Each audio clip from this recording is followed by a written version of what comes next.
So in today's video, I'm basically just going to be sharing my experience, yes, and talking to somebody out there who might be in this same shoe that I used to be in. Yeah, so without further ado, let me get right into this video. So my experience basically is I'm going to be talking about life after school. So I have this diary here where I wrote a lot of stuff when I was going through that phase in my life. So I'm grateful that I can go back to it, I can reflect back to it, and and it becomes a story now. So yeah, it's basically life after school, what people expect of you, what you expect of yourself, what family expect of you, what you think you should have done, or what you think that should happen. Like, we all expect that after you go to the university, after you go to school, the next thing is that everything begins to fall in place. But in the real sense, it is usually not like that for some of us, right? Yeah, so that's what I'm going to be talking about today. So the first thing I have in my diary is being clueless and not knowing the next step. So at this point in my life, I was done with school, I was clueless, and before my final exams at school, so it's looking like that's another thing too. You're almost done with school, you want to just finish, you just want to write the exam and that's it. Well, it was looking like I knew what I wanted, but to be sincere, after I wrote my final exams, I became so clueless. I didn't know the next step to take, I didn't know what to do, a lot of things. I didn't know where to go. I was basically clueless and didn't know what to do after school. Yes, I know that some of you out there might say, oh, I want to work in a very big company, and I want to work with this, I want to do this, I want to do that. But please, I want you to plan towards this, especially if you're still in school right now, because when you come out, it's not rosy out here at all. So another thing is that reality now dawns on you. Then you know that, wow, this is what life is after school. Oh, there's a lot of responsibility out there, there's a lot of things you need to do. Especially when you begin to see, this one is it's another level, especially when you begin to see that some of your friends are working, you are still at home. Okay, so let me share my experience with you guys. I knew that staying back at Ibadan, I could have gotten a job like instantly if I wanted to stay there and settle. But at the same time, it's not like that is the place the Lord wants me to be. At that time, I was still trying to put together my CV, my cover letter. I had nothing, and I had classmates that were already working. Like, imagine you finished your final exams like today, then the next week some people already resumed. So to be sincere, I wasn't moved that some people were already working then, because I felt even if I got a job, I would not want to resume like just immediately. I just needed like time. That's the thing. Another thing is that don't rush because people are already working, you want to work. You need time to re-strategize. You need time to think about it. Okay, what is my next step? What should I do? Don't rush. I'm telling you, I'm grateful for the time I spent at home. I'm super grateful, because if I had not stayed at home, I would have not prepared for what I have now. Apparently, when I got to leave Ibadan, everybody, like 90% of my classmates, were already working. Nobody is chatting, nobody is saying anything, because everybody is going to work, everybody is busy with something or the other, and you're just at home doing nothing. I got to Lagos and I would just be at home. Everybody will go to work, my parents, everybody will go to work, my siblings. I'm left at home. Then it's you that will say, please help me do this one, help me do that one. So I now decided to re-strategize. Okay, I need to do something differently. Okay, now you are in Lagos. Focus that you're in Lagos. Focus that you need to find that job. Focus that you need to find a good job, not just anyhow job. And that was what helped me. I started writing. I started sending out my CV, my cover letters to companies. Like, I did a whole lot of things. I sent my cover letter to like companies that even at the point I felt, where am I being too much? Where am I sending it to? all these companies. They were big companies, and I'm grateful to God that I did all of those things I did. I remember that I got rejections. See, don't be scared that you would get rejections. I got rejections. So I remember that I think one place they called me from an hospital that, okay, how much do you want? I said the pay I was going to collect. The reply I got was very, very devastating. She said, the lady said, I'm sorry, you would get somewhere else to pay you that amount of money or even more, but the hospital won't be able to pay you the amount.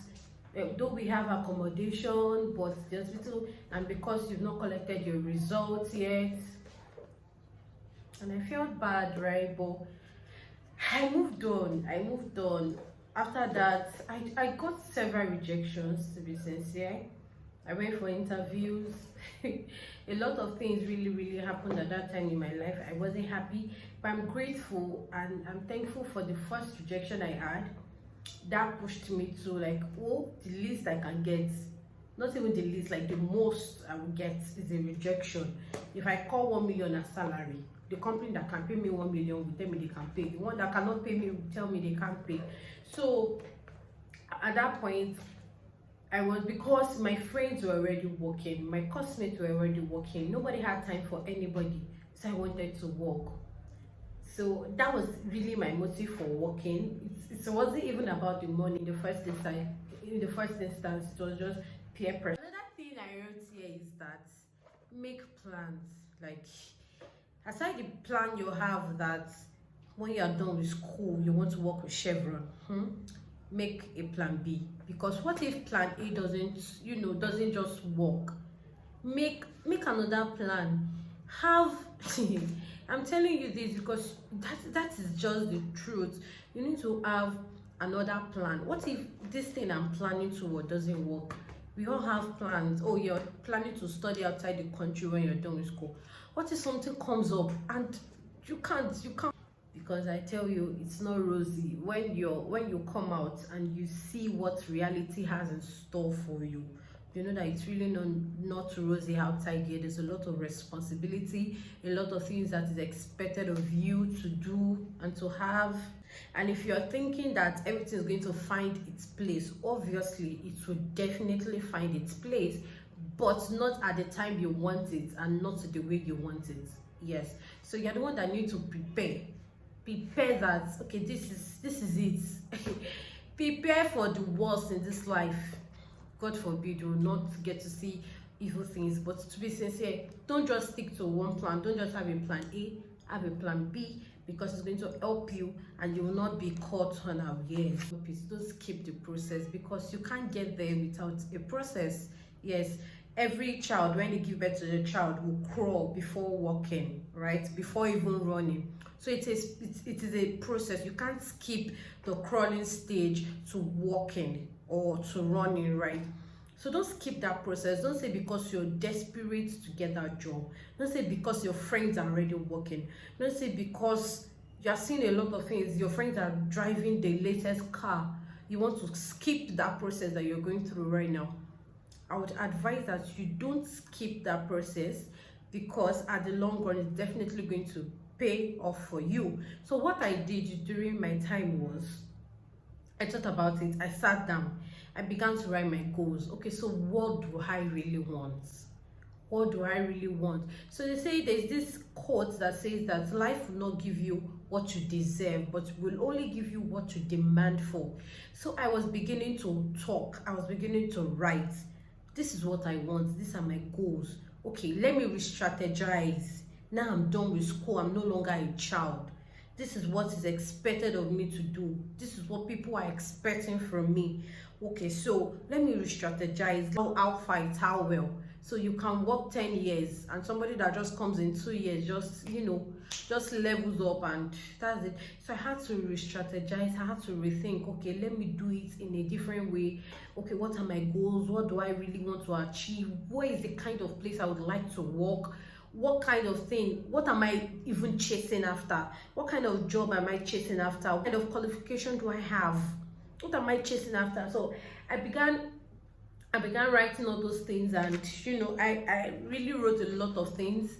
And to be sincere, I looking back at it's not a long time though, but then it looked like it was a long time. I'm grateful for that process, and I'm grateful that I didn't skip the process at all, because if I had, I would not be able to come here to share these things with you. There were times that I had like a daily plan, a daily goal. Yeah, I had like a daily goal, so I was literally sending out, looking for jobs. Like, I was looking for jobs.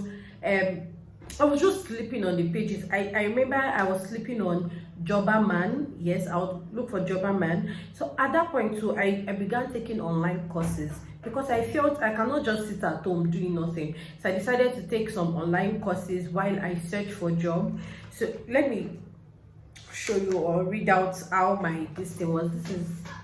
It's possible that I had to pray, study. So just pray, study 5 to 6, do some chores 9 to 10, because I knew that if I pray and study 5 to 6, I'll sleep back because I don't have job, right? So I was saying that, wake up, everybody would have gone to wherever they were going to, or they are going to, by 9. Yes, so I have time to do my chores alone. Then in between, because when they go out go to work, I will definitely be disturbed in my sleep, because they are making noise, a lot of things. So that's like 7:30, so I had my breakfast by that time. So I usually have an online class, so that was like 10 to 11:30. So I fixed, so this is one thing. I think I'm going to do a separate video on how you can take courses online, and you can fix in the time you want, the days of the week you want, the time, convenient time for you. It's going to add to your qualification, because okay, you don't have a job now, you're taking online classes. By the time you have a job, that's like an extra thing, right? So I knew I would have an online class for 1 hour 30 minutes. I gave my time, because I didn't have a job. I was all over social media, Instagram. There was nothing that was going on that I didn't know, so I had to cut it and said that I was going to be on social media for 40 minutes. Yeah, 40 minutes. Even though I did stick to that 40 minutes, there were times that I will exceed, and there were times I will not even get to 40 minutes. So I had job hunts. I'll look for a job for 30 minutes, not just once in a day. That's the funniest part, because I get tired most of the time looking for a job. It's not easy. So I look for a job 30 minutes, then I watch YouTube videos, write down my scripts. It gave me time to create content though. Write down my scripts. I read a chapter of a book at least, then and that was how my life went on and on till I eventually got a job. And let me tell you something I'm going to say is that in all this process, in this process, when you're going through these things, don't forget God, because it's the one that knows the end from the beginning, right? Because if you don't pray, if you don't ask for directions, you do things and not even get what you want. See, God has a lot of things in store for us. Like the Bible says in Jeremiah chapter 29 verse 11, that I know the thoughts that I think towards you, the thought of good and not to harm you, but instead to give you a future that you hope for. And to you out there, if you're actually struggling with something, just enjoy the process. If you got value from this video, I know it was just a story time and basically me sharing a few things that I had to go through. Just give this video a thumbs up. Don't forget to subscribe, like. In the comment section, let's just get to share what we went through. If you've actually been in this shoe before, or if you're currently experiencing this, let's get to interact in the comment section. Thank you.